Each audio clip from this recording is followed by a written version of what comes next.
Je vous salue tous au nom du Seigneur Jésus-Christ. Nous rendons encore grâce à notre Dieu qui nous donne cette occasion d'être ensemble autour de la parole. Nous allons alors incliner nos têtes pour la prière.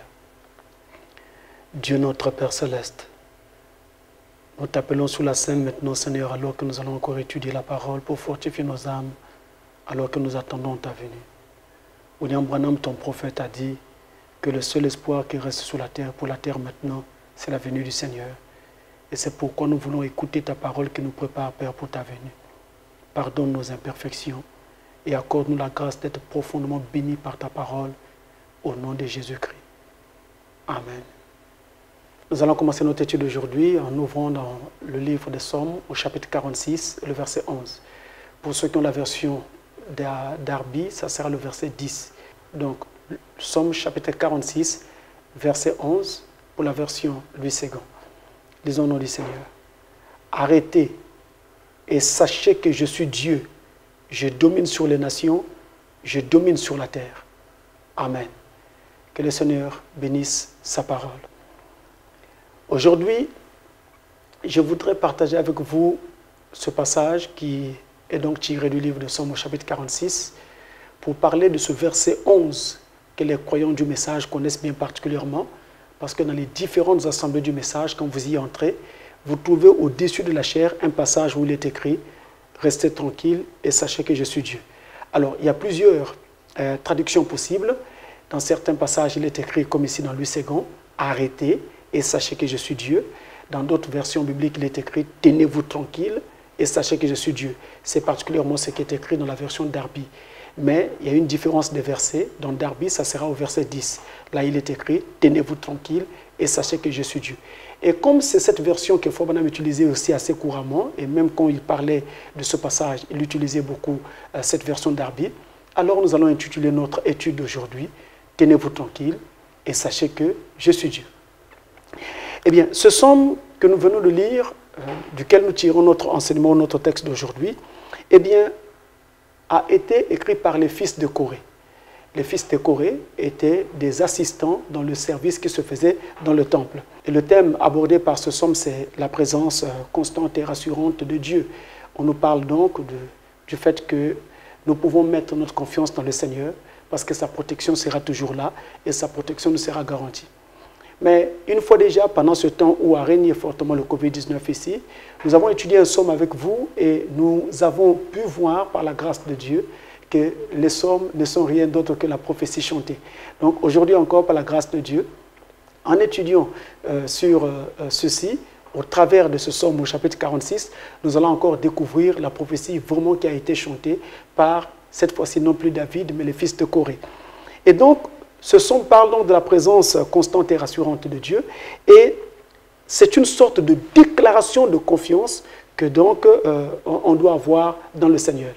Et pour parler de cette déclaration de confiance que doit donc manifester le croyant, surtout par les heures que nous sommes en train de traverser actuellement sur la terre, la Bible est formelle là-dessus. Notre foi doit reposer sur ce que le Seigneur est et sur ce que le Seigneur a dit. Notre foi doit reposer là-dessus. Donc le croyant ne repose pas sa foi sur ce que l'Église dit. Le croyant ne repose pas sa foi sur ce que les gens disent dans les rues. Le croyant ne repose pas sa foi sur des enseignements d'occasion. Mais le croyant repose sa foi sur la parole. Quand la parole de Dieu dans la Bible ou dans le message du temps de la fin a dit quelque chose, la foi du croyant s'agrippe à cela et c'est alors là qu'il trouve son lieu de repos. La Bible donc dit dans le livre de Psaume, au chapitre 62, verset 9, il est écrit « En tout temps, peuple, confiez-vous en lui, répandez vos cœurs en sa présence. Dieu est notre refuge. » En tout temps, donc peu importe le temps, que ce soit en temps de paix ou en temps de trouble, que ce soit en temps de malheur ou en temps de joie, que ce soit en temps de crise sanitaire comme maintenant ou en un temps où il n'y a rien du tout, nous devons en tout temps mettre notre confiance en lui et répondre en sa présence nos cœurs. Répondre nos cœurs, en fait, c'est quoi? En fait, voilà, on va dire, l'une des définitions de la prière que nous avons dans la parole de Dieu. Vous avez entendu parler dans l'histoire d'un grand homme de Dieu qu'on appelait John Bunyan. John Bunyan qui a écrit le livre qui est devenu vraiment célèbre, qu'on appelle Le Voyage du pèlerin, et qui a aussi beaucoup écrit sur la prière. C'était un véritable combattant de la prière. Eh bien, c'est ainsi que Bunyan définissait la prière. Bunyan disait que la prière, c'est le fait de répandre son cœur devant Dieu. C'est pour cette raison également que les véritables croyants ne prient pas en se servant des prières qu'on trouve dans un manuel quelconque d'église pour répéter ou réciter ce que d'autres ont écrit ou ont dit. Mais le croyant véritable répand son propre cœur devant Dieu en parlant à Dieu de cœur à cœur. Donc, ce que je dis à Dieu dans ma prière, parce que prière signifie aussi parler à Dieu, ça vient de mon cœur. Je ne fabrique rien. C'est ce que j'ai sur mon cœur que je dis à Dieu. C'est ce qui sort de mon cœur que je dis à Dieu. Autrement dit, je lui parle de mes besoins les plus essentiels. Mais je ne me sers pas de ce que d'autres ont dit ou de l'argumentaire d'autres personnes. Je me sers de ce que moi je vis, moi je suis, moi j'ai besoin et je répands cela devant Dieu. C'est pourquoi on dit que prier, c'est répandre son cœur devant le Seigneur. Et donc ce passage résume un peu la prière, un peu comme d'ailleurs l'avait présenté John Bunyan. Frobenham parle de John Bunyan dans l'exposé des 7 âges de l'Église. Au chapitre 115 du livre des Psaumes toujours, 115, Psaume chapitre 115, le verset 11, il est écrit « Vous qui craignez l'Éternel, confiez-vous en l'Éternel. Il est leur secours et leur bouclier. » Si vous craignez l'Éternel, eh bien, confiez-vous en lui. Ceux qui craignent l'Éternel, ce sont les croyants, les chrétiens qui vivent selon sa parole. Craindre l'Éternel, c'est observer ses commandements. Et n'observe ses commandements que celui qui aime Dieu et qui marche avec Dieu. Donc le croyant, l'épouse de Christ, il craint Dieu. Alors Dieu lui demande de mettre sa confiance en lui, dans ce Dieu-là que nous craignons. Plaçons notre confiance en lui. Je dis bien en lui. Vous savez, si vous avez quelqu'un sur qui vous comptez, parce que cette personne vous a promis ceci ou cela, eh bien, vous êtes reposé. Vous savez que j'ai une promesse sûre de quelqu'un. De la même façon, avec Dieu, nous avons besoin de placer notre confiance en lui et de nous reposer avec sûreté. Alors, je prends un autre passage ici. Dans le livre des Psaumes, toujours, nous sommes au chapitre 125, au verset 1, il est écrit, Psaume 125, le verset 1. Cantique des degrés. Ceux qui se confient en l'Éternel sont comme la montagne de Sion. Elle ne chancelle point. Elle est affermie pour toujours. Qu'est-ce que ça veut dire? Les montagnes sont quasiment inébranlables, sauf s'il y a un sérieux tremblement de terre ou alors on dynamite la montagne. Mais si ce n'est pas le cas, la montagne est là de génération en génération. Donc, c'est un élément de stabilité qui est visible à l'œil nu. Alors, la Bible dit que si quelqu'un se confie à l'Éternel, il aura aussi la stabilité des montagnes. Il sera stable comme une montagne. Autrement dit, il ne chancelera pas parce qu'il aura un secours, un soutien qui ne manquera jamais quand apparaîtra la détresse. Alors, au chapitre que nous venons de lire, donc le 46, verset 11, en prenant la version Louis II, il est écrit « Arrêtez et sachez que je suis Dieu. Je domine sur les nations, je domine sur la terre. » Dans la version d'Arby, on dit « Tenez-vous tranquille et sachez que je suis Dieu. » Alors, ce passage est vraiment très fort. Frobenham dit ceci à ce propos. Dans la prédication « Croire du cœur », prêché le 23 juin 1957, paragraphe 95, il est écrit « Un jour, il a dit, restez tranquille et sachez que je suis Dieu. Si l'Église pouvait seulement rester tranquille assez longtemps, Dieu fait un petit quelque chose et ils sont tout excités et courent partout. Et en faisant cela, ils sortent de la volonté de Dieu. Restez tranquille. En restant tranquille, nous restons dans la volonté de Dieu. En nous agitant, nous sortons de la volonté de Dieu. Parce que vous pouvez penser que telle chose, c'est ainsi qu'il faut la pratiquer ou l'appliquer, et vous vous emballez et vous sortez de la volonté de Dieu. Et ce sont des choses que nous avons énormément connues dans ce message, et ça a donné du retard à l'épouse pour rien. Nous avons aujourd'hui sur la terre, par exemple, des ministères qui ne produisent pas ce que Jésus-Christ attendrait. Simplement parce que soit ils n'ont pas attendu pour être formés comme il fallait, ou alors ils n'ont même jamais du tout été appelés. Et il y a plusieurs autres raisons. Par exemple, le manque de nouvelles naissances peut également expliquer cela. Voyez-vous, c'est pourquoi c'est vraiment important que nous puissions rester tranquilles. Et il y a beaucoup de choses sur lesquelles nous pouvons rester et nous devons rester tranquilles. On va presque dire ici que dans toutes les conditions et en toutes choses, Dieu veut que nous soyons assez calmes. Et regardons à lui. Frère Branham dit dans la prédication, écoutez-le en anglais. Hear him en anglais, prêché le 11 juin 1956 au paragraphe 15. Je vais essayer d'être très scripturaire. Paragraphe 15. Frère Branham dit, that's what the trouble is today among the churches. C'est là où il y a le trouble aujourd'hui au milieu des églises.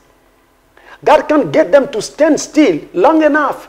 Dieu ne peut pas les amener à rester tranquilles assez longtemps. They're running here and running here. Ils courent ici, ils courent là. And chasing here and chasing there. Ils poursuivent ceci, ils poursuivent cela. And mission drawing and church joining. D'une mission à une autre, joignons les églises.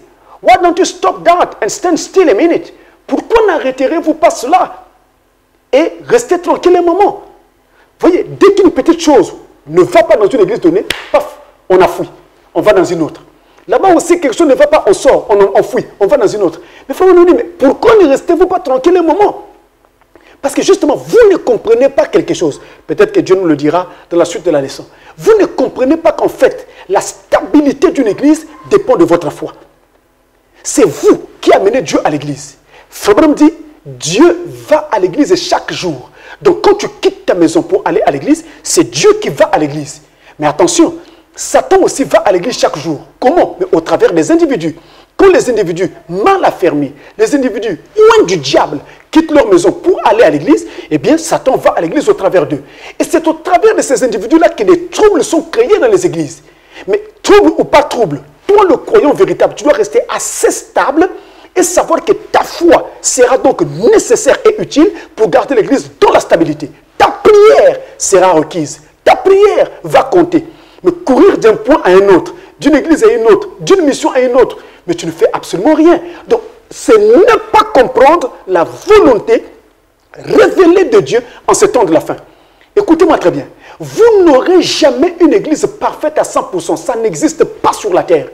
Vous n'aurez que des modèles d'église, mais il n'y aura jamais une église modèle. Pourquoi? Parce que chaque église aura ses propres réalités et ses problèmes. Même quand les églises du message disent que nous prenons modèle ou exemple sur William Branham, ou plutôt sur le Branham Tabernacle, soyons sérieux et soyons sincères avec nous-mêmes. Est-ce que dans toutes nos assemblées du message, nous appliquons tout ce que William Branham a fait quand il était au Branham Tabernacle? Vous comprenez que c'est assez sérieux. Voilà pourquoi il faut savoir que ce qui est important, c'est la parole. Ce que la parole de Dieu dit, une fois et tant que cela est maintenu au sein d'une assemblée, eh bien cette assemblée sera stable et prospérera. Mais nous n'avons pas besoin de courir d'un point à un autre où, dès qu'une petite coterie, un problème s'élève dans une église, nous voilà fuir en train d'aller chercher ailleurs. Ce n'est pas cela. Vous cherchez un milieu qui serait calme. Le milieu peut être calme pendant un moment, le trouble viendra aussi après, parce que c'est toujours comme ça. Satan ne laisse pas tranquille un milieu qui évolue avec Dieu. Ce n'est pas possible. Sauf s'il a déjà pris le contrôle de ce milieu-là et domine ce milieu. C'est alors que si dans cette église, on n'a pas un ministère capable de mettre le diable en colère, eh bien cette église-là connaîtra du calme. Mais tant que il y a la vie, il y aura des difficultés. Et d'ailleurs, même dans notre vie humaine de tous les jours, vous voyez bien que nous luttons tout le temps. Mais pourquoi nous luttons tout le temps? Nous luttons tout le temps parce que justement, il y a la vie. Et la vie oblige un combat et une lutte pour la garder et pour la maintenir. Alors, Frère Branham nous a donc dit cela, dans ce somme-là, que l'Église est censée rester assez calme. C'est vraiment important. Maintenant, essayons de repartir au verset 1 de ce somme. Au verset 1 de ce somme, il est écrit, au chef des chantres, des fils de Corée, sur Alamoth, cantique. Voilà ce que dit le verset 1, dans justement la version 8 secondes. Sur Alamoth, nous avons ici un mot. à la morte, tel que vous la lisez dans votre Bible, puisque vous regardez avec moi, à la morte. Nous avons ici quelque chose de nouveau, un élément nouveau, un mot qu'on n'avait pas encore vu et qui vient, qui apparaît à la morte. Quand la traduction biblique appelée les Septante a traduit ce mot, il a traduit cela par les choses cachées. Voilà ce que les Septante, la Bible Septante dit à ce propos. Il dit les choses cachées. Mais le mot hébreu lui-même, à la morte, renvoie aux jeunes filles vierges en particulier. Et donc, dans le cadre musical, il s'agit ici du soprano, c'est-à-dire d'une voix très haute et féminine, ou même peut-être d'un garçon qui n'est pas encore pubère. C'est cette voix-là qu'on appelle donc le soprano, et qui a été traduit ici par « à la morte ». Vous pourrez d'ailleurs trouver ça dans 1 Chronique chapitre 15, le verset 20. 1 Chronique chapitre 15, verset 20, dans certaines traductions, il est clairement dit sur des luttes pour les sopranos. À la place des sopranos, il y a des traductions qui disent « à la morte » et d'autres mettent directement « soprano ». Donc, il s'agit des sopranos. Autrement dit, nous avons ici un psaume qui n'est pas chanté par un seul individu, mais un psaume qui est chanté par un groupe d'individus et qui vont donc entonner ce chant ensemble. Alors, ceci est important. Mais je n'oublie pas ce que les Septante ont dit lorsqu'ils ont voulu. On dit que ceci se rapporterait à des choses cachées. Je n'oublie pas cela. Et en essayant d'avancer, qu'est-ce que nous voyons? Prenons le verset 3 à présent de ce psaume. Psaume 46, verset 3. Il est écrit, regardez. C'est pourquoi nous sommes sans crainte quand la terre est bouleversée et que les montagnes chancellent au cœur des mers. Ça, c'est très fort. Je parle à l'épouse de Christ. Je parle aux enfants de Dieu. Il est écrit, quand la terre est bouleversée, toi, fils de Dieu, sois sans crainte. Peu importe de quoi il s'agit, peu importe ce qui bouleverse la terre, toi, sois sans crainte. Le Dieu que tu sers savait que cet événement arriverait. Et donc, il a déjà prévu comment il va prendre soin de toi au milieu de cette épreuve. Sois sans crainte. Ne promène pas de regard inquiet. Calme-toi. Sois sans crainte. Regarde à lui. Mais notez encore, il est écrit, c'est pourquoi nous sommes sans crainte quand la terre est bouleversée et que les montagnes chancellent au cœur des mers. Cette deuxième ou cette seconde section de ce verset interprète très bien la première section en nous montrant qu'il s'agit ici de façon poétique, sinon prophétique, d'une annonce sur les tremblements de terre. Donc, quand la terre est bouleversée, quand la terre est secouée et que même les montagnes sont secouées, on connaît alors là ce qu'on appelle un tremblement de terre, un séisme. Autrement dit, nous avons ici l'un des signes du temps de la fin qui a donc été mentionné. C'est donc une prophétie chantée. La prophétie commence à être chantée au travers de ces passages. On nous annonce donc les tremblements de terre. La terre va prendre fin de cette façon-là. Et je dois vous rappeler, chers amis, quand Dieu a écrit le message aux 7 âges de l'Église, il dit, écrit à l'ange de l'Église d'Éphèse, écrit à l'ange de l'Église de Smyrne, écrit à l'ange de l'Église de Pergame, jusqu'à ce qu'on arrive à la Odyssée. Mais toutes ces villes-là, c'était des localités qui étaient en Asie mineure, qui existaient physiquement, et au sein desquelles il y avait une église physique qui était présente. Et des croyants, des gens qui croyaient en Dieu. Maintenant, Dieu a regardé ces différentes villes. Il a vu que la ville elle-même, par sa situation physique, par sa situation géographique, par sa situation spirituelle, par sa situation religieuse, par sa situation politique, par sa situation commerciale, Dieu a vu que cette ville-là correspondait parfaitement à telle période qui vient, à tel âge de l'Église à venir.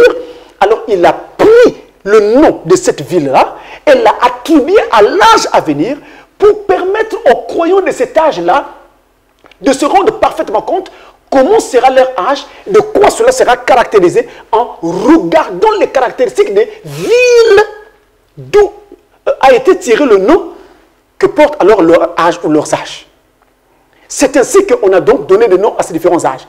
Et le nôtre, l'âge dans lequel nous vivons, celui de Paul s'appelait Éphèse. L'apôtre Paul a vécu dans l'âge de l'église d'Éphèse, qui était le premier âge de l'église. Le nôtre s'appelle l'âge de l'église de Laodicée. C'est celui dans lequel nous vivons. Le mot Laodicée signifie la justice des peuples, le droit des peuples. Vous remarquerez que dans cet âge de Laodicée, dans ce temps final, partout sur la terre, on parle syndicat. On parle revendication. Même les prostituées ont des syndicats dans certains milieux, dans certains États. Ont des syndicats et revendiquent des droits. On voit même des gens qui se promènent nus en train de faire des revendications. Vous savez vous-même tout ce qui se passe. Inutile ici que je cite des noms. Donc, c'est l'âge de la revendication. Et partout dans tous les milieux de travail, il y a un syndicat, il y a des organismes qui sont là pour répondre ou bien intervenir pour les besoins des travailleurs. Et il n'y a pas très longtemps, je vous rafraîchis simplement la mémoire, nous avons connu fortement une agitation en France avec les gilets jaunes. Ça ne s'arrêtait pas, mois après mois. Et c'est en France la revendication qui a été la plus longue de l'histoire, à ce que je sache. Ça ne s'arrêtait pas. C'est caractéristique des temps dans lesquels nous sommes en train de vivre. Et dans la plupart des pays africains, nous avons connu ce qu'on appelle les conférences nationales, qui venaient suite à des mouvements sociaux qu'il y avait eu dans la plupart des pays africains. Et ça, c'est quoi? C'est la traduction de ce que nous sommes. L'âge de la Odyssée. L'âge où les peuples réclament leurs droits. Et ça ne s'arrête pas. Et nous avons également vu, dans cet âge de la Odyssée, l'éclosion de ce qu'on appelle la démocratie. Un peu partout en Afrique, et même ailleurs dans le monde, il y avait ce qu'on appelait des régimes totalitaires. Donc, il n'y avait que le parti unique. Il n'y avait pas plusieurs partis politiques. Après un moment, il y a eu comme ça explosion des partis. Et donc, le pluralisme politique est entré. La démocratie a fait surface dans ces différents pays. Démocratie, c'est quoi? Mais c'est le peuple qui réclame le droit. C'est droit, c'est le pouvoir par le peuple, en fait. Voyez-vous, ça, c'est caractéristique à l'âge dans lequel nous vivons. Mais Laodicée signifie aussi femme. Et donc, dans cet âge, nous allons vivre quoi? Nous allons voir que la femme aura un rang très élevé, ou alors une place très haute au sein de la société. Peut-être pas politiquement, peut-être pas administrativement, mais en ce qui concerne la vie sociale. C'est pourquoi d'ailleurs vous verrez que même dans la plupart des publicités qui passent sur les écrans de télévision, on a une femme à l'écran. On veut faire la publicité sur une paire de chaussettes, on présente une femme. Sur l'alcool, on présente une femme. Sur les voitures, on présente une femme presque nue. Sinon nue, pour faire ces publicités-là. Donc vous voyez, c'est l'âge de la femme.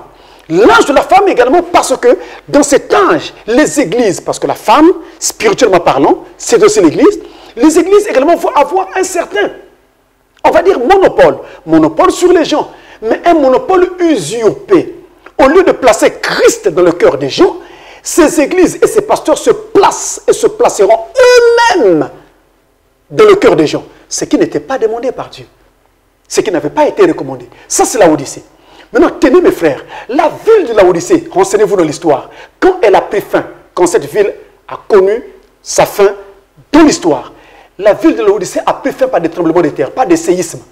Et c'est le cas actuel du temps de la fin qui est caractérisé par l'âge de la Odyssée. C'est pourquoi nous avons des tremblements de terre et nous en aurons encore. Et il y a un plus grand que le monde attend. Les Américains l'appellent le Big One, qui va donc emporter la Californie. Voyez-vous? Donc nous avons cela. Nous avons cela. L'âge de la Odyssée doit se terminer donc par ce mouvement-là de tremblement de terre où la terre va donc bouger.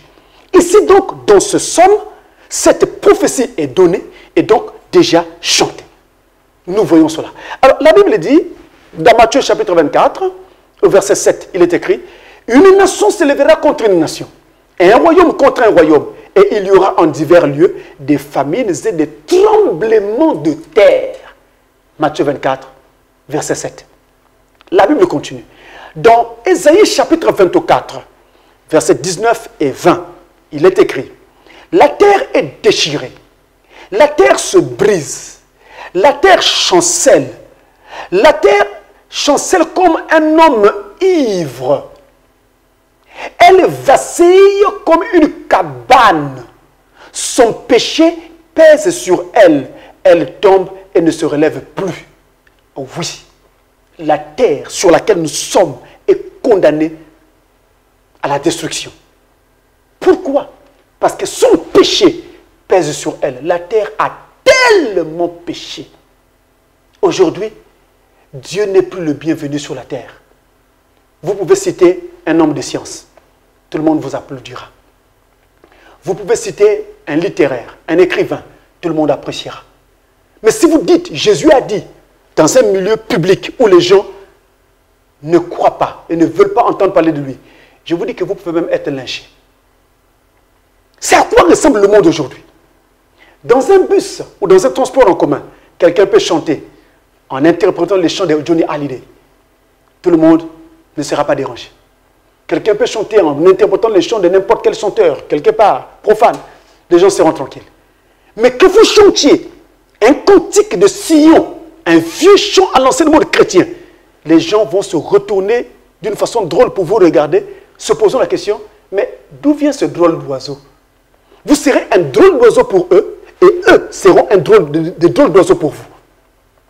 C'est la situation dans laquelle nous sommes. Le péché a tellement pris possession de la terre que actuellement le péché est même légitimé dans les différentes constitutions de certains pays, surtout déjà en Occident. Ne vous étonnez pas. Ne vous étonnez pas. Vous savez que le mariage gay a été légitimé en France et dans beaucoup de pays européens et en Occident. Je connais même un ancien président américain qui a fait de cette situation un cheval de bataille lors de son mandat pour faire en sorte qu'il impose cette façon de vivre vile et perverse à certains pays, surtout en Afrique. Conditionnons l'aide américaine à ces différents pays par ça. Mais c'est complètement absurde. Même la raison humaine peut comprendre que ça ne va pas. Voyez-vous, donc c'est vraiment terrible. Vraiment terrible et vraiment terrible.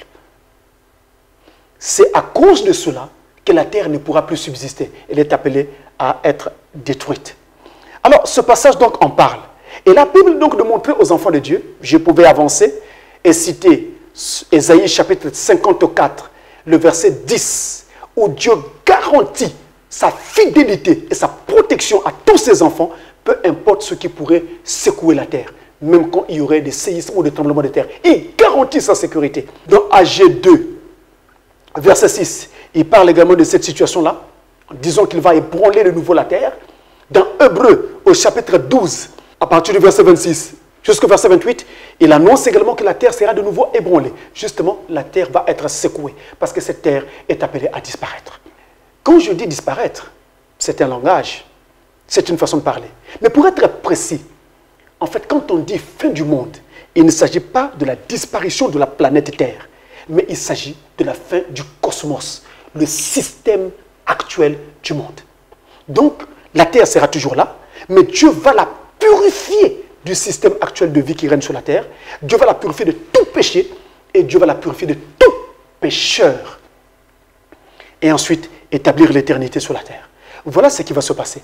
Alors, avançons un peu. Verset 4 de ce chapitre 46 du livre des Psaumes. Verset 4, il est écrit, « N'oubliez pas, nous sommes en train de dire, tenez-vous tranquille et sachez que je suis Dieu. » Il est écrit, « Quand les flots de la mer mugissent, écument, se soulèvent jusqu'à faire trembler les montagnes. » Ça, c'est très fort.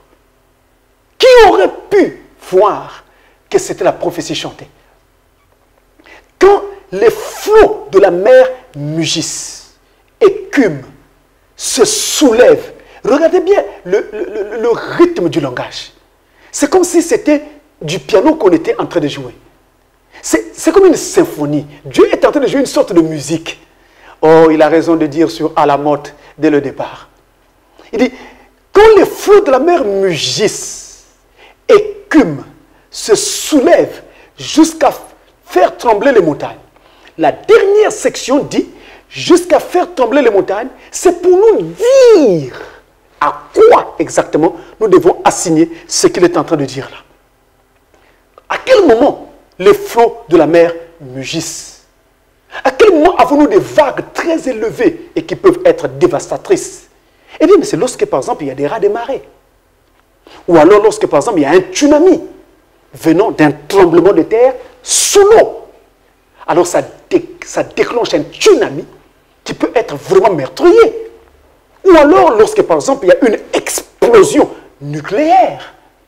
Donc là, au travers de ce petit passage, nous avons la prophétie qui annonce des raz-de-marée, des tsunamis, et même, voire, je veux dire, des explosions nucléaires. Ça vient. Ne vous étonnez pas. Vous dites, pasteur, explosion nucléaire, est-ce que vous n'allez pas trop vite en besogne? Calmez-vous un instant, calmez-vous. Il fut un moment, il n'y a pas très longtemps, pour vous rafraîchir la mémoire, la première puissance économique, c'était les États-Unis, elle l'est toujours. La deuxième puissance économique mondiale, c'était le Japon. Ce n'était pas la Chine. Mais il y a eu une explosion à la centrale nucléaire de Fukushima qui a donc ramené le Japon 10 ans en arrière et a donc fait que le Japon soit surclassé par la Chine et la Chine a pris les devants et est devenue la deuxième puissance mondiale. C'était quoi? Est-ce qu'on a attendu une guerre nucléaire pour qu'il y ait explosion nucléaire? Et vous savez que les eaux étaient touchées en ce moment-là. La côte était touchée. Donc, ne mettez pas en doute ce que Dieu dit. La parole de Dieu, lorsqu'elle sort, nous devons plutôt y prêter attention parce que les choses peuvent arriver sans que nous puissions vraiment nous en apercevoir. Donc, là, nous avons une prophétie annonçant que c'est des raz-de-marée, des tsunamis, voire même des explosions nucléaires. Tenez, mes amis, le 26 décembre 2004, il y a eu un séisme de magnitude de 9,1 à 9,3 au large de l'Indonésie. Et ça a provoqué un séisme énorme avec des vagues pouvant atteindre 30 mètres de haut. Et ce séisme a frappé plusieurs pays. L'Indonésie elle-même, la Thaïlande, le Sri Lanka, l'Inde, les îles Maldives, la Somalie. Bilan 250 000 morts. Presque autant que le bilan du Covid-19. 250 000 morts, sans compter le bilan matériel. Un tsunami. Donc, une secousse dans l'eau, comme l'a annoncé le verset 4 du psaume 46. C'est terrible, mes amis.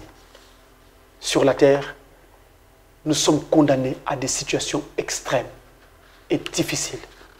Nous vivons les derniers jours, mais ces derniers jours étaient censés être glorieux en ce qui concerne la révélation de la parole, avec les 7 sceaux qui devaient être révélés, les 7 tonnerres qui devaient être révélés, tout le reste.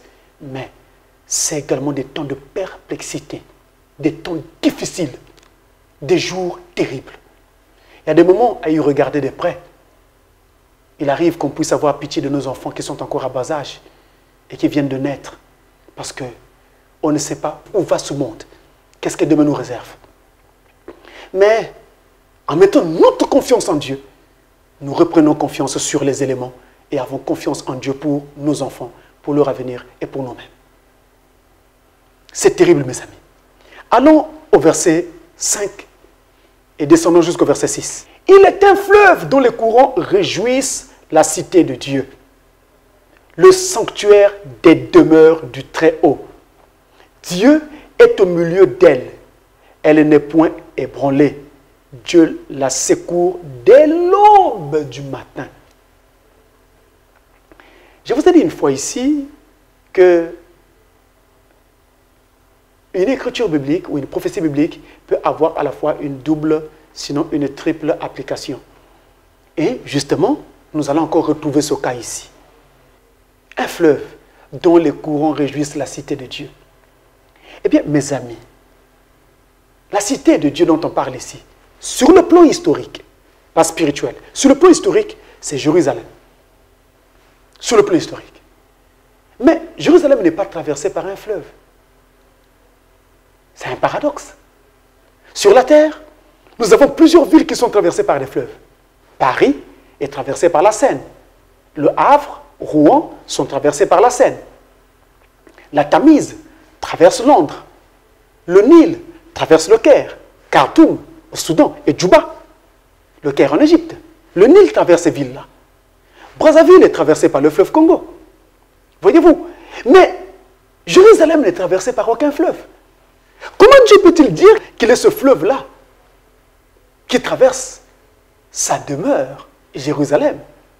Oui, il est vrai Jérusalem n'est traversée par aucun fleuve.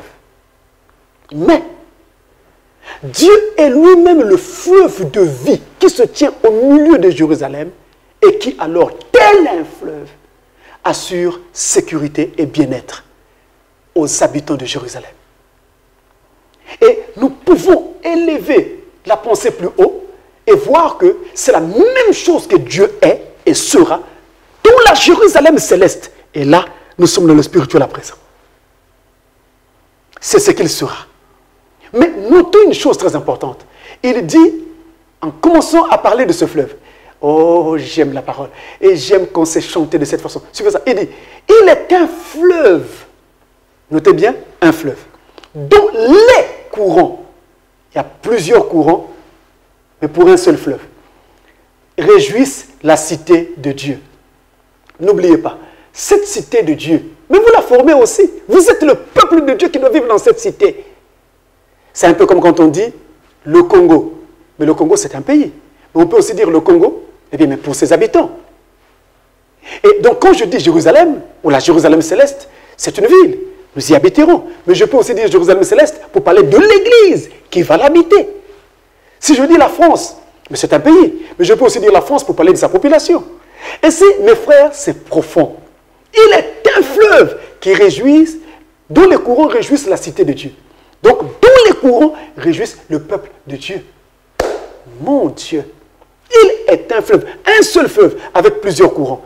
Et le paradoxe, c'est que nous trouvons ce fleuve à l'ouverture de la Bible et nous trouvons ce fleuve à la fermeture de la Bible. Donc, il commence la Bible et il clôture la Bible. Dans la Genèse, il y avait un fleuve qui traversait le jardin. Le jardin d'Éden était traversé par un fleuve. Genèse chapitre 2, versets 10 à 14. Il y avait un fleuve qui traversait le jardin d'Éden.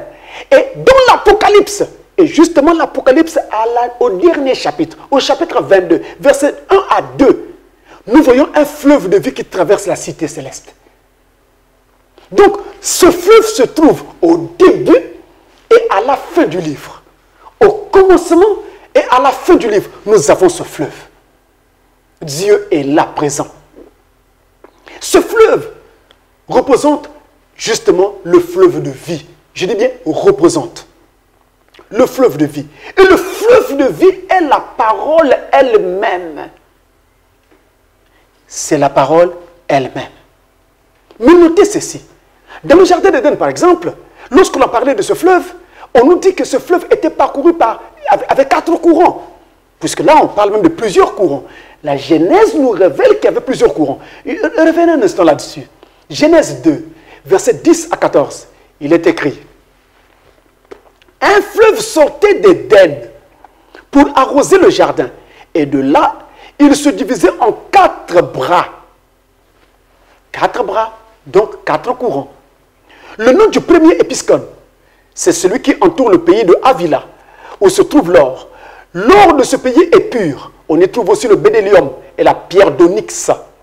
Le nom du second fleuve est Gihon. C'est celui qui entoure tout le pays de Couche, l'Éthiopie. Le nom du troisième est Hiddekel.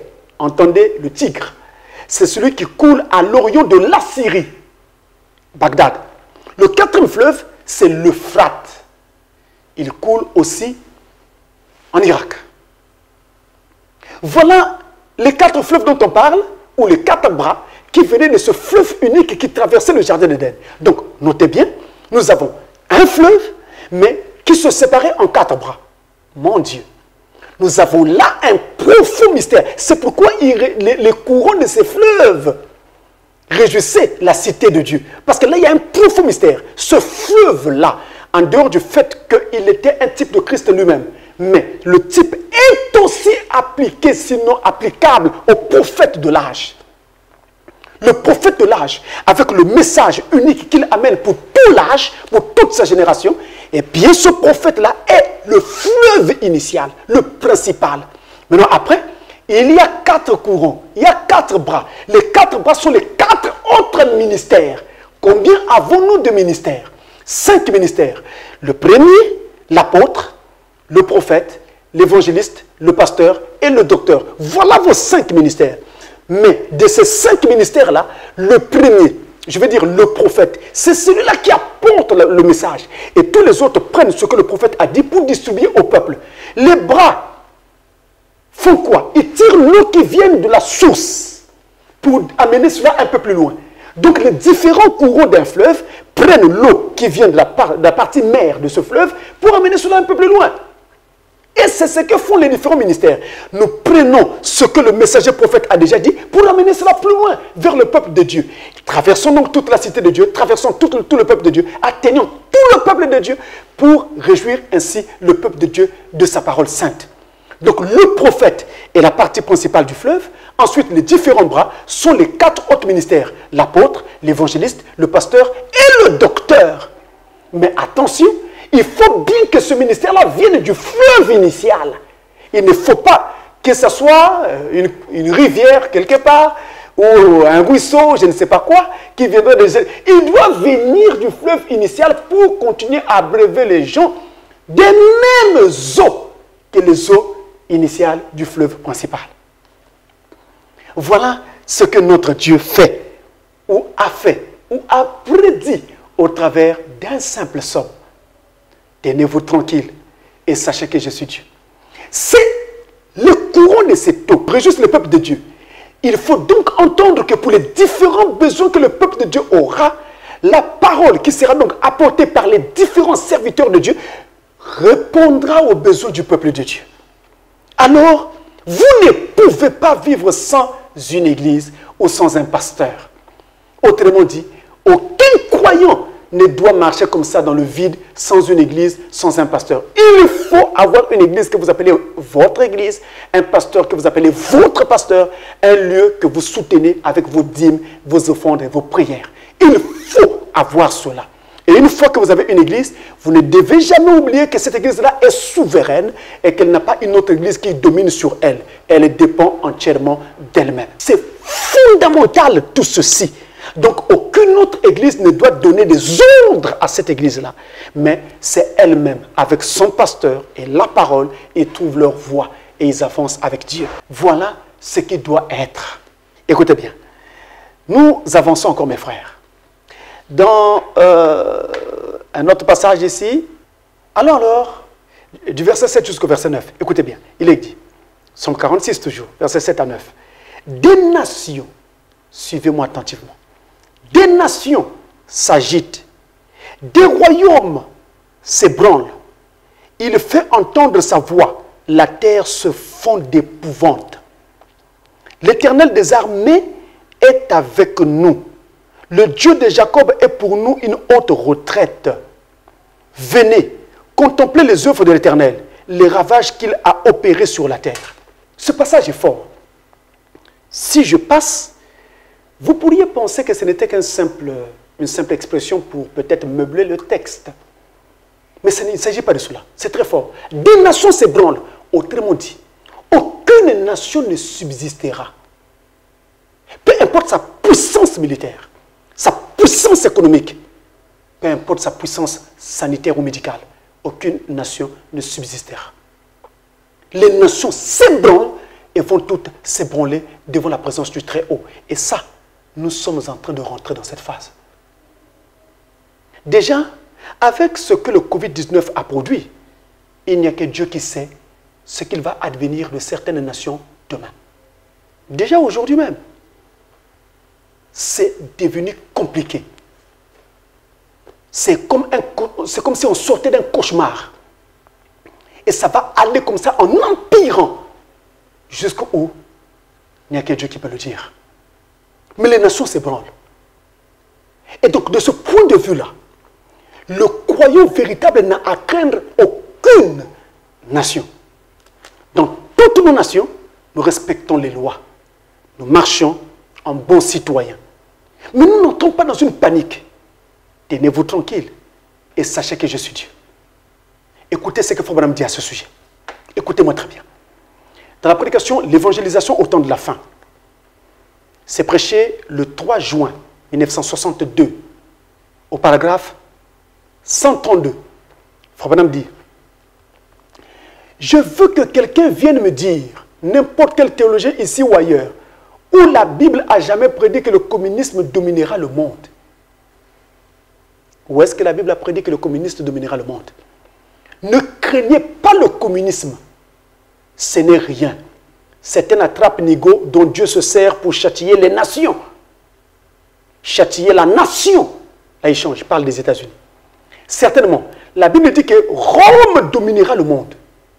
Regardez le roi Nebuchadnezzar, son songe, sa vision, l'interprétation de Daniel, comment chacun de ces royaumes et de ces dispensations concordent parfaitement. Et juste au bout, il y avait Rome. Donc cela sera Rome. Ce ne sera pas le communisme. Ils sont juste des hommes de paille, c'est tout. Ils n'aboutiront jamais nulle part. Non! Vous entendez ça? Moi je dis Amen au prophète. La Chine ne dominera pas le monde. C'est Rome qui doit dominer le monde. C'est la prophétie de Daniel. Nous l'avons enseigné. Pour ceux qui n'ont jamais eu l'occasion d'avoir cela, vous pourrez regarder l'enseignement ou la prophétie de Daniel. Ça y est là sur notre site, vous pourrez retrouver cela facilement. C'est Rome qui va dominer le monde. Et selon les révélations de l'Apocalypse, Rome gardera la domination religieuse, mais sa domination militaire, il va la confier à un autre royaume, un autre empire, la bête qui monte de la terre. C'est les USA. C'est à elle, cette bête-là, que il donne, ou plutôt Rome donne sa domination par le glaive d'autrefois. C'est pourquoi aujourd'hui, les USA gouvernent le monde militairement parlant. Il est possible que demain, ils perdent leur domination économique, mais pas militaire. Parce que la prophétie dit ce que je suis en train de vous dire là. Donc on n'a pas à craindre le communisme, ni le communisme russe, ni le communisme chinois. Ça n'aboutira à rien, dit l'Écriture. Équilibre. Tenez-vous tranquille et sachez que je suis Dieu. Et la Bible dit encore, dans ce même passage que nous venons de lire, l'Éternel des armées est avec nous. Vous n'avez pas à craindre, parce que l'Éternel des armées est avec nous. Ça, c'est grave. L'Éternel des armées. Arrêtons-nous un instant là-dessus. Il y a quelqu'un qui est avec nous. Il s'appelle l'Éternel des armées. Éternel des armées, en hébreu, Jéhovah Sabaoth. Jéhovah Sabaoth, c'est l'Éternel des armées. Il est avec nous. Attention, dans ces moments de troubles, de difficultés, de crise sanitaire et autres, vous devez savoir que le Dieu qui est avec nous n'est pas seulement Jéhovah Rapha, c'est l'Éternel qui nous guérit. Mais il est aussi, et prophétiquement parlant, Jéhovah Sabaoth, celui qui doit donc ainsi défendre les intérêts du peuple de Dieu et se battre contre tout adversaire qui essaie ou essaiera de toucher au peuple de Dieu. Jéhovah Sabaoth. Mais entendez bien, quand vous dites Jéhovah Rapha ou Jéhovah Sabaoth, vous êtes là en train de rassembler deux noms. Vous prenez le nom Jéhovah et vous prenez l'attribut Sabaoth ou Rapha et vous associez. En les associant, soit avec un trait d'union ou pas, on forme là un nom composé de Jéhovah. Ainsi, dans la Bible, Jéhovah a des noms composés. On appelle cela les noms composés de Jéhovah. Mon Dieu. Et il y en a 7, ces noms composés de Jéhovah. Et ce mystère est tellement profond, puisque la Bible en parle dans ce passage que nous venons de lire dans les psaumes ici, il faut que nous entrions un moment dans ce mystère. Il est très profond, mes amis. Écoutons Frère Branham un instant. Dans la prédication, la révélation de Jésus-Christ en anglais, c'est prêché le 4 décembre 1960. Le 4 décembre 1960, paragraphe 203, la révélation de Jésus-Christ en anglais. Il dit, God's got many titles. Dieu a plusieurs titres. Jéhovah, Jéhovah Jireh, Jéhovah Rapha, Jéhovah Manassis, Jéhovah, Jéhovah Jireh, Rapha, Manasseh, oh, many, oh, plusieurs. It's got 7 compound redemptive names. Il a 7 noms composés rédempteurs. Ça, c'est fort. It's got many titles. Il a plusieurs titres. Rose of Sharon, Rose de Saron, Lily of the Valley, le lys de la vallée, Morning Star, l'étoile du matin, Father, Père, Son, Fils, Holy Ghost, Saint-Esprit, all that, tout cela. But it's got one human name. Mais il n'a qu'un seul nom humain. God only had one name, and that was the Lord Jesus Christ. Dieu n'a eu qu'un seul nom, et c'était le Seigneur Jésus-Christ. Un seul nom. Alors, qu'est-ce que nous avons ici dans le prophète? Premièrement, il nous dit que Dieu n'a qu'un seul nom humain, et ce nom-là, c'est Jésus-Christ. Entre-temps, il a plusieurs titres. Plusieurs titres. Rose de Saron, lys de la vallée, Père, Fils, Saint-Esprit, l'étoile brillante du matin, tout ce que vous connaissez. Ce sont les titres de Dieu. Mais entre-temps, au milieu de ces titres-là, il a 7 noms composés. Parce que même quand vous dites Jéhovah Rapha, c'est un titre de Dieu. Jéhovah Tidkenu, l'Éternel notre justice, c'est un titre de Dieu. Jéhovah Mekadishikem, l'Éternel qui nous sanctifie, c'est un titre de Dieu. Jéhovah Shammah, l'Éternel qui est présent, c'est un titre de Dieu. Mais attention, au milieu de tous ces titres que Dieu a, au milieu de tous ces titres-là, il a 7 noms composés. Ça, c'est à retenir. Donc, nous retenons que Dieu n'a qu'un seul nom, et c'est son nom humain. Ce nom-là, c'est Seigneur Jésus-Christ. Et rappelez-vous qu'il est écrit, au nom de Jésus, tout genou fléchira. Ensuite, il a plusieurs titres. Il y en a tellement dans la Bible. Et enfin, il a 7 noms composés à partir de Jéhovah et tirés naturellement de ces différents titres-là. Alors, qu'est-ce qui se passe, mes frères? Écoutez bien. Dans la prédication, dans la prédication, la foi. Attention, il faut prendre la date, c'est important. Celle-ci est prêchée le 27 avril 1956. La foi, prêchée le 27 avril 1956, au paragraphe 17. Madame nous dit, the reason I like to read his word is because I know that you are going to get something by coming here if you only receive that word. La raison pour laquelle je voulais lire sa parole, c'est parce que je sais que vous allez recevoir quelque chose en venant ici si vous lisez seulement sa parole. For my word will fail, parce que ma parole faillira. And the other man's word will fail, et la parole de n'importe qui faillira. But God's word cannot fail. Mais la parole de Dieu ne peut pas faillir. And faith cometh by hearing. Et la foi vient en entendant.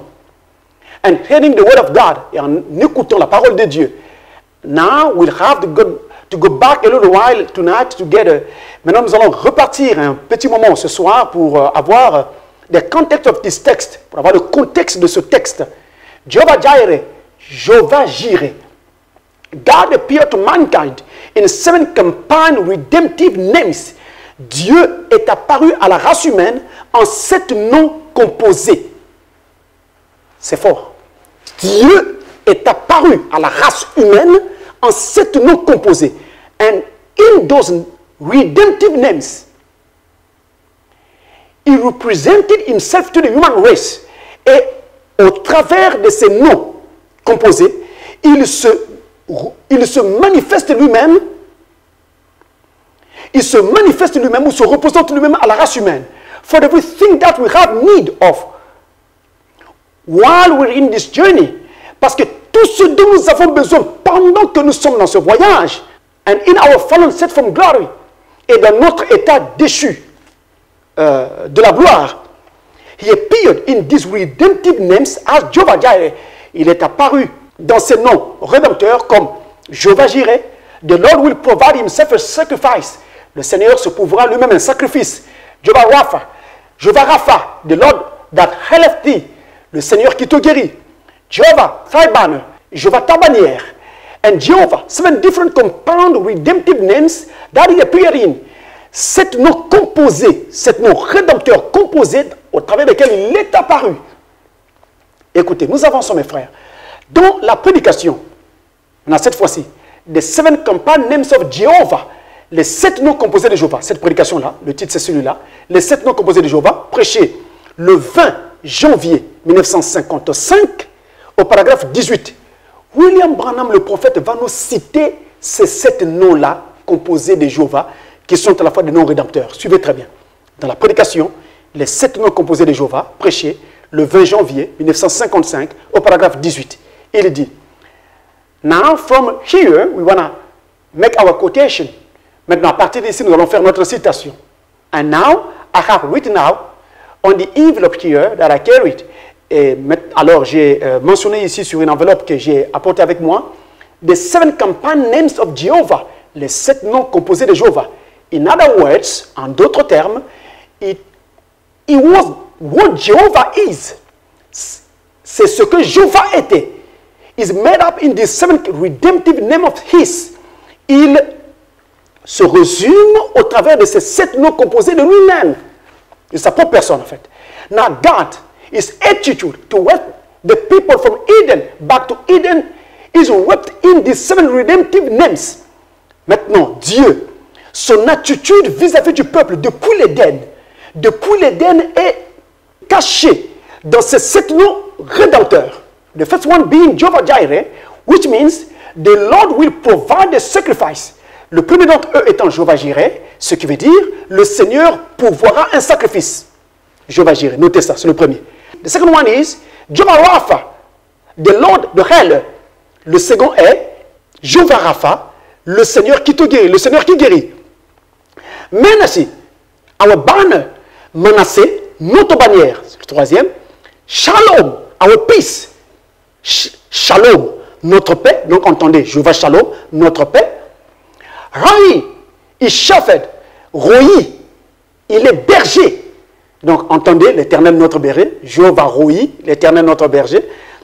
Our righteousness, notre justice. Là, il ne cite pas le mot hébreu. Il donne directement le mot en anglais. Our righteousness, notre justice. En hébreu, c'est Jéhovah Tzidkenu, l'Éternel, notre justice. And Sham, the Lord is present. Là, il prend ça en diminutif. Et Sham, le Seigneur est présent. Après, il va le donner en totalité. Suivez. Now, the Lord Shammah, S-H-A-M-M-A-H. Maintenant, le Seigneur Shammah, S-H-A, 2 fois la lettre M, H. Shammah is the one I'm going to speak on from Psalms 64. Shammah est celui sur lequel je m'en vais parler maintenant à partir du Psaume 64. And Jehovah Jireh is the first one. Et Jehovah Jireh est le premier d'entre eux. And this is the last one. Et Shammah, donc, et celui-ci est le dernier. This is the last one. Et celui-ci est le dernier. Jehovah Jireh is the Lord will provide a sacrifice. Jehovah Jireh, c'est le Seigneur pourvoira un sacrifice. Jehovah Shammah is Jehovah is present. Jehovah Shammah, c'est Jehovah est présent. Now, may the Lord add His blessing to this as we speak for just a few moments. Alors que le Seigneur ajoute des bénédictions à sa parole, alors que nous allons parler juste pendant un petit moment. Voilà vos 7 noms composés dont parle Frère Branham. Je les cite de nouveau pour que vous puissiez les noter clairement. Donc nous avons, premièrement, Jéhovah, il est donc dans l'ordre. Hein? D'abord, Jehovah Jireh, c'est le premier. Ce qui veut dire, le Seigneur pourvoira un sacrifice. Ensuite, nous avons Jehovah Rapha, ce qui veut dire, le Seigneur qui guérit. Ensuite, nous avons Jehovah Manasseh, ce qui veut dire, l'Éternel ou le Seigneur notre bannière. Ensuite, nous avons Jehovah Shalom, le Seigneur notre paix. Nous avons en 5e lieu Jehovah Roi, l'Éternel notre berger. C'est pourquoi vous avez le Psaume chapitre 23 où il est écrit « L'Éternel est mon berger ». C'est Jehovah Roi. Ensuite, en 6e lieu, nous avons Jehovah Tzidkenu, l'Éternel notre justice, dont a parlé Frère Branham. Et enfin, en 7e et dernier lieu, il les a donnés dans l'ordre. Et c'est lui qui dit que Shammah était le dernier. Jehovah Shammah, ce qui veut dire le Seigneur est présent. Voilà ce que Frère Branham nous dit sur ces 7 noms composés. Il nous a donc parlé de Jehovah Jireh, il nous a parlé de Jehovah Rapha, il nous a parlé de Jehovah Manasseh, il nous a parlé de Jehovah Shalom, il nous a parlé de Jehovah Roi, il nous a parlé de Jehovah Tzidkenu et il nous a parlé de Jehovah Shammah. Notez bien ce qu'il a cité. Et il dit qu'il n'y en a que 7. Maintenant, mes amis, lorsque nous prenons une autre écriture de Frère Branham, comme la prédication, Jehovah Jireh, prêché le 22 février 1955. Suivez très bien, c'est très beau, mes amis. Jehovah Jireh, prêché le 22 février 1955, au paragraphe 18. Alors, Frère Branham a prêché sur Jéhovah Jireh plusieurs fois. Donc, en tout cas, il faut toujours prendre la date pour se retrouver dans votre logiciel. Celle-ci, c'est le 22 février 1955. Suivez très bien. Il nous a donné les 7 noms composés de Jéhovah, mais suivez attentivement ce qui va apparaître maintenant. May God in heaven bless his words tonight and his people together as we approach on the word. Que le Seigneur dans le ciel bénisse ses paroles ce soir ainsi que son peuple ensemble alors que nous approchons de la parole. Talking about Jehovah Jireh, parlant sur Jehovah Jireh. Now God has 7 compound redemptive names. Maintenant Dieu a 7 noms rédempteurs composés. Jehovah Jireh is the first. Jehovah Jireh est le premier. Jehovah Jireh, the Lord will provide himself a sacrifice. Jehovah Jireh, le Seigneur se pourvoira lui-même un sacrifice. Jehovah Rapha, the Lord that healeth thee, le Seigneur qui te guérit. And on down, et en descendant comme cela. Suivez. Jehovah Nissi, the Lord, Butler, le Seigneur, mon bouclier. Ah, Nissi, ça n'a pas été cité dans la liste des 7 noms que je vous ai donnés tout à l'heure. Ça, c'est un autre nom qui apparaît. Mais s'il dit qu'il n'y en a que 7, et qu'il cite encore un certain Jehovah Nissi, ça fera 8. C'est là que je voulais vous amener, mes amis. Après, il continue en citant le reste. Jehovah Nissi, de Butler, Jehovah Nissi, N-I-2-S-I, mon bouclier, le bouclier, the shield of peace, la protection de paix. 7 compound redemptive names that was revealed by Jehovah. 7 noms rédempteurs composés, révélés par Jehovah. And all those compound redemptive names gathered up in only one lovely big name, Jesus Christ. Amen. Il dit, alors, tous ces noms composés ont été rassemblés en un seul nom, plein d'amour, Jésus-Christ. And in there rests all the fulfilling of the compound redemptive names of Jehovah.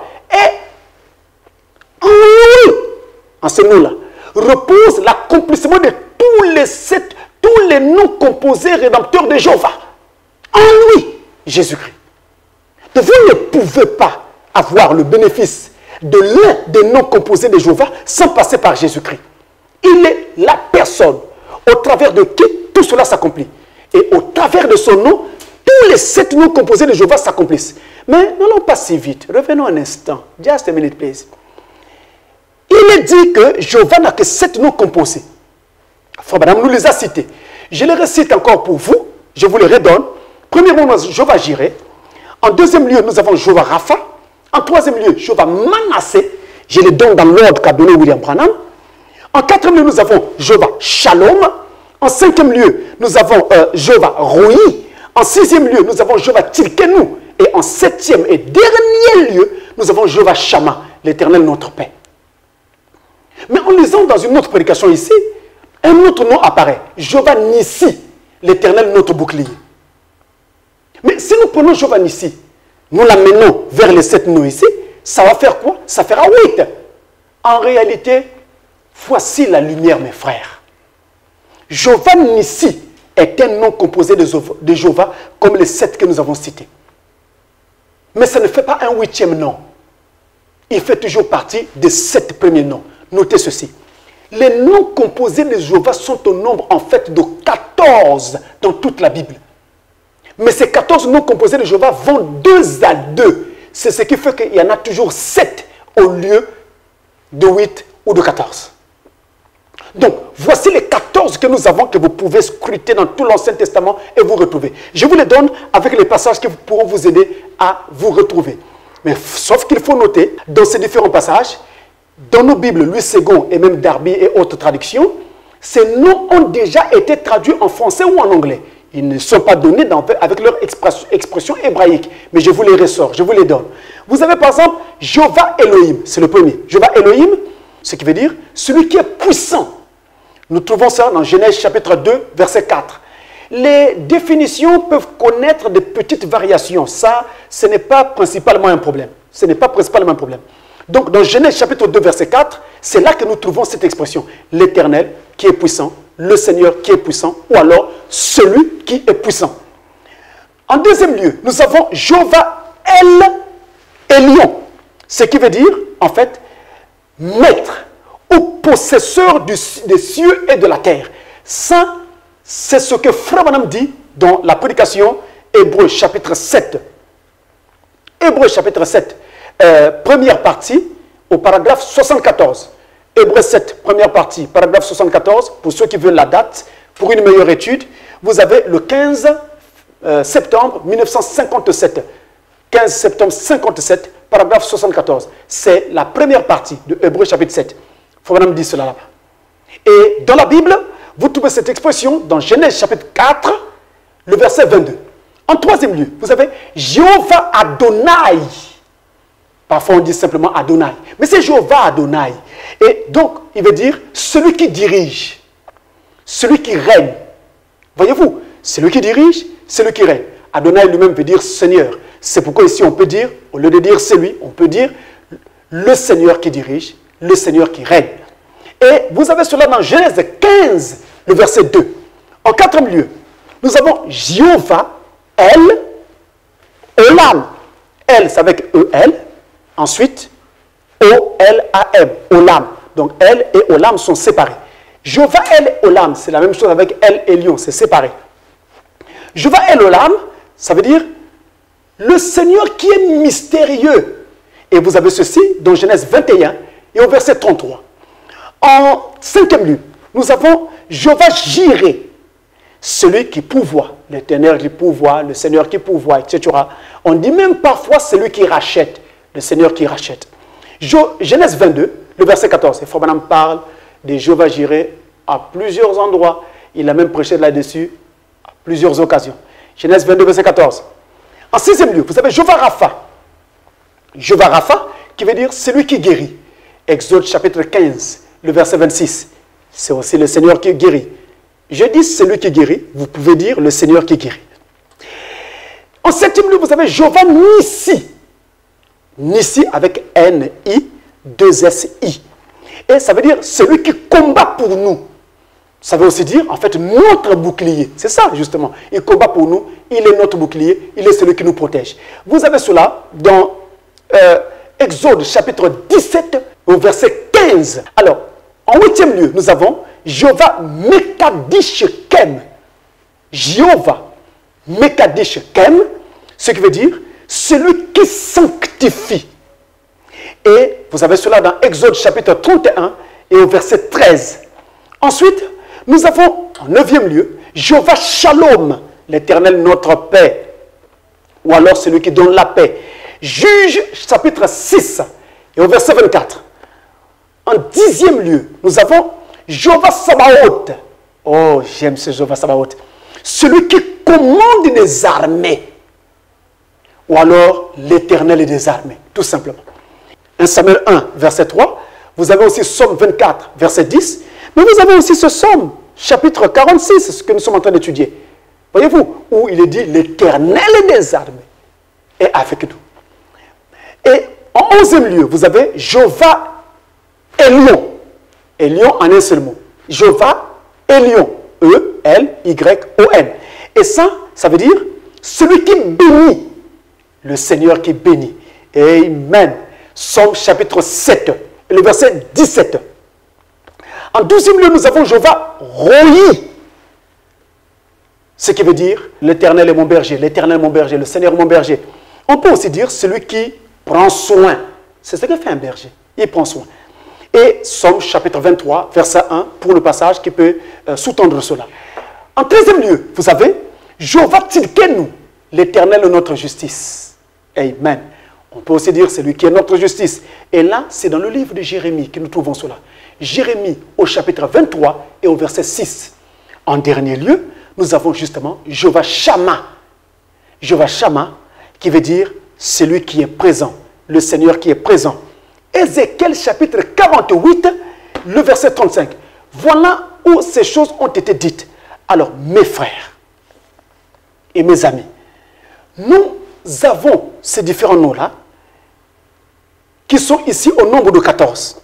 Mais ils vont deux à deux C'est pourquoi, par exemple, Jéhovah Nissi n'est pas un 8e nom. Jéhovah Nissi, c'est la même fonction que Jéhovah Manassé. Voilà pourquoi ça ne fait pas un 8e nom. Et donc du coup, quoique dans tout l'Ancien Testament, on en trouve 14, mais ça ne fait pas 14 noms composés de Jéhovah, ça fait exactement comme l'a dit le messager de l'âge, seulement 7 noms composés de Jéhovah, mais comprenez très bien qu'ils vont 2 à 2. Et en allant ainsi 2 à 2, ça nous permet alors d'avoir sur les 14 seulement 7 noms composés de Jéhovah, et ces 7 noms-là, c'est ce que William Branham nous a donné. Et si je cite un autre nom composé de Jéhovah, eh bien, je ne commets aucune faute, dans la mesure où ce nom-là est en rapport avec l'un des noms qu'a cité William Branham. Et je dois encore dire qu'en dehors du fait qu'ils vont 2 à 2, il y en a même qui vont à 3. Par exemple, Jéhovah Sabaoth. Jéhovah Sabaoth, c'est l'Éternel des armées. Mais en tant qu'Éternel des armées, il combat pour nous. Voyez-vous? Alors, il va aller en même temps avec Jéhovah Nissi. Il va aller en même temps avec Jéhovah Manassé. Ça veut dire quoi? Ça veut dire que lorsqu'il combat pour nous, eh bien, il est notre bouclier, il est notre étendard, il est celui qui nous protège. Rappelez-vous qu'il est écrit que lorsque l'esprit du diable s'élèvera contre nous comme un fleuve, l'Éternel élèvera son esprit comme un étendard. Ah, voilà comment il combat pour nous. Il élève son esprit comme un étendard pour nous protéger. Et qu'est-ce qu'il fait? En tant que Jéhovah Sabaoth, l'Éternel des armées, eh bien, c'est Dieu qui tient l'épée au travers de ses serviteurs. Donc, il peut utiliser n'importe quel serviteur pour nous défendre ou pour nous protéger. Tenez, il y avait un jour une jeune fille qui passait sur une voie où il n'y avait personne. Or, il y avait un jeune homme, un bandit, qui avait repéré cette fille-là et qui était en train de la suivre, cherchant donc à la violer, à lui faire du mal, à lui faire violence. Il a attendu que la fille soit vraiment dans un endroit où même si elle crie, personne n'entendra. Il a attendu qu'il y ait ça soit un endroit où il n'y aura vraiment absolument personne. Et quand il a constaté que l'occasion était propice, alors il a fait irruption devant la fille, la menaçant pour chercher donc à la violer. Mes amis, Jéhovah Sabaoth qui ne dort pas, l'Éternel des armées qui est toujours avec nous, qu'est-ce qu'il a fait? D'une parcelle clôturée qui était juste à côté, un mur suffisamment haut, est sorti un chien. Qu'est-ce que le chien a fait? Il a fait le mur. Il a sauté, enjambé le mur. Il a pondi. Et qu'est-ce qu'il fait? Il a poursuivi le bandit. La petite fille est restée là debout en train de trembloter. Elle ne comprenait pas ce qui se passait. Alors que le bandit était sur le point de la toucher, le chien a poursuivi le bandit très loin. La petite fille les voyait très loin là-bas devant. Et ensuite, le chien s'est arrêté et il est revenu. La petite fille tremblait toujours. Il se disait, qu'est-ce que je vais devenir? Le bandit m'a raté, mais là le chien revient. Qu'est-ce que je vais devenir? Elle tremblait. Elle était là debout, transie de peur. Elle ne comprenait pas ce qui allait arriver. Quand soudain, le chien arrive jusqu'à la hauteur de la jeune fille.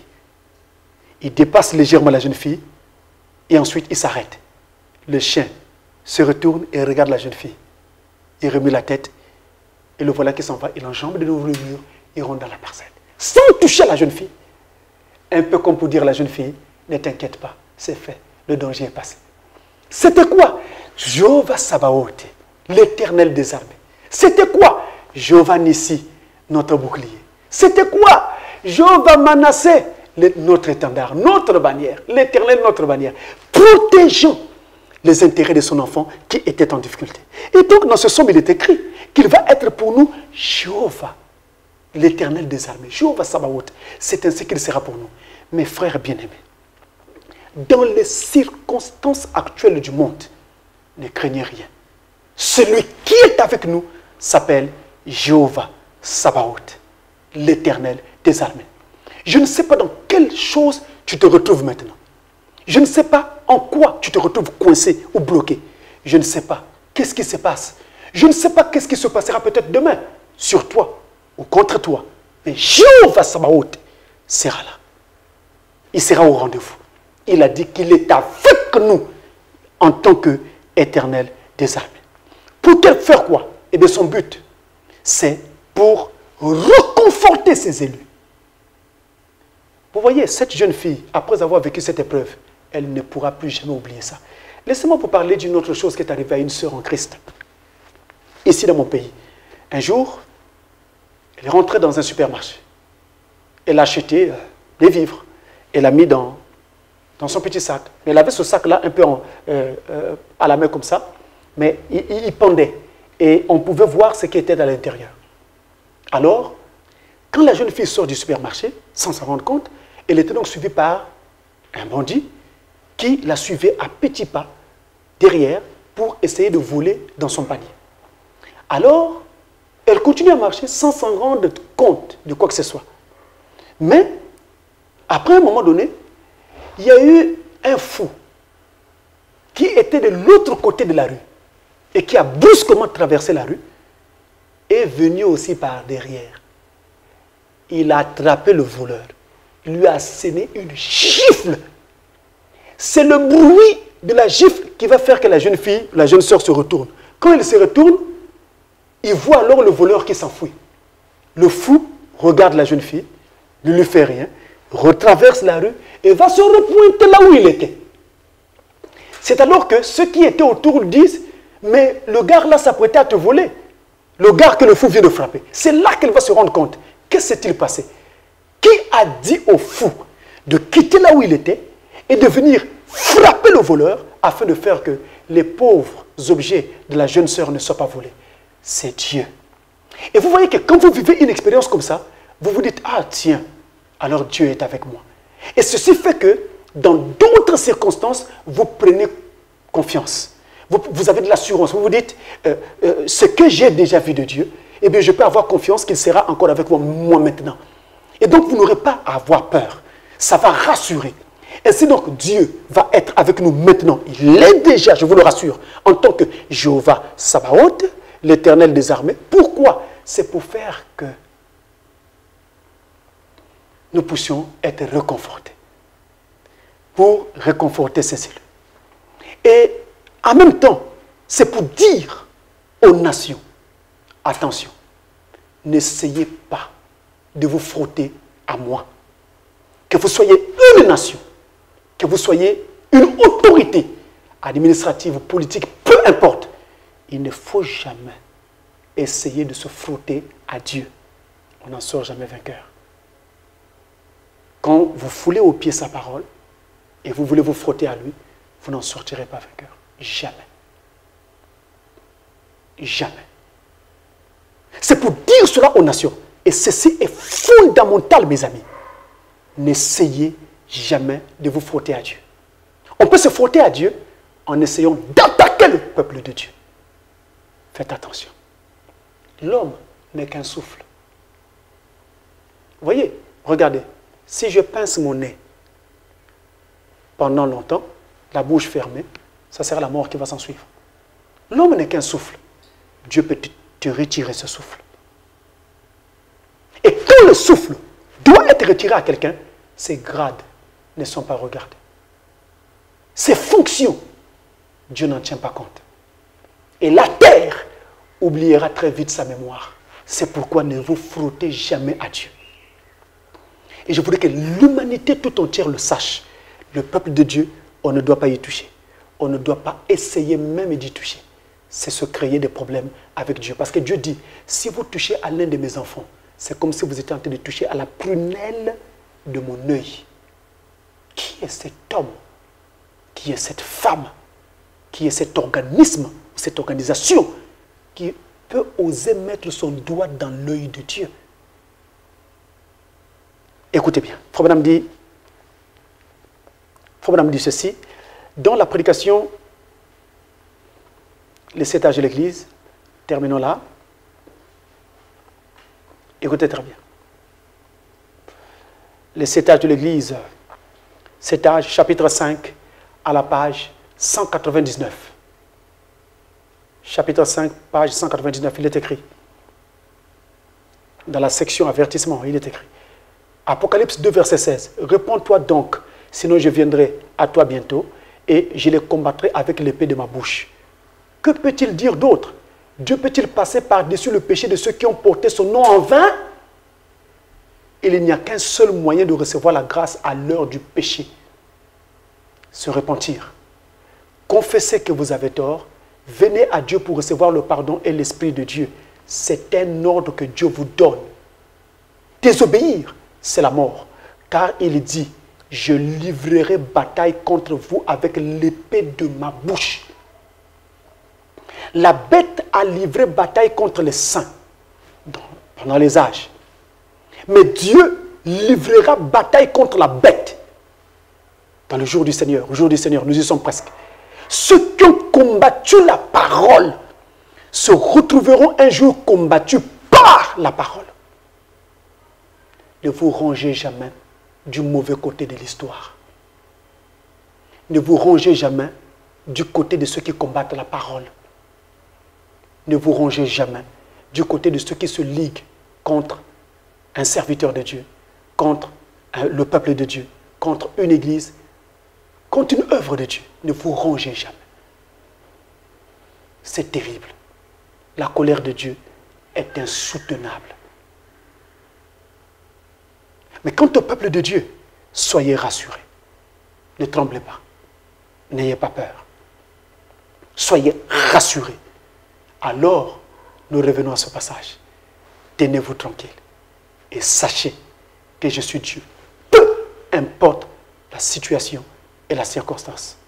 Que le Seigneur vous bénisse. Nous allons prier le Seigneur.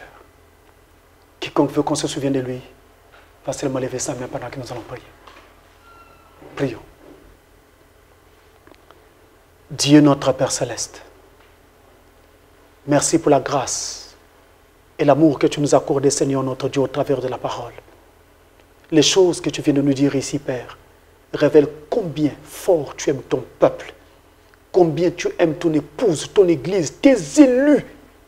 Ils sont attachés à ton cœur, comme le pectoral était attaché au cœur du souverain sacrificateur. Oh Dieu Tout-Puissant, merci pour ta parole. Accorde qu'elle puisse produire en nous la foi, l'assurance, pour que nous soyons capables, comme le messager de l'âge, d'être calmes, tranquilles. Regardons à Dieu. Car tu as dit, tenez-vous tranquilles et sachez que je suis Dieu. Laisse qu'il en soit ainsi en nous et en toutes circonstances. Rappelle-toi de ceux qui ont levé leurs mains et de tous les besoins, Père Céleste, qui sont derrière ces mains levées. Peu importe l'endroit, la ville, le pays du monde où ils se trouvent en ce moment où ils me suivent. Je prie qu'ils soient bénis et leurs besoins exaucés au nom tout-puissant de Jésus-Christ. Je te le demande en tant que ton serviteur. Accorde-le à tes enfants. Et accorde-nous aussi, ô Dieu, que quelque chose se produise dans nos vies qui va changer toute notre existence, notre foi, ainsi que, Père Céleste, ô Dieu, notre expérience avec toi. Bénis la suite des jours et garde-nous entièrement sécurisés sanitairement, mais aussi spirituellement. Nous comptons sur toi. Au nom de Jésus-Christ, le Fils de Dieu. Amen. Que le Seigneur nous bénisse tous. Continuons à garder les gestes barrières. Continuons à rester responsables. Mais ne paniquons jamais. N'oubliez pas, nous avons des promesses solides et sérieuses en Christ. Que Dieu vous bénisse richement.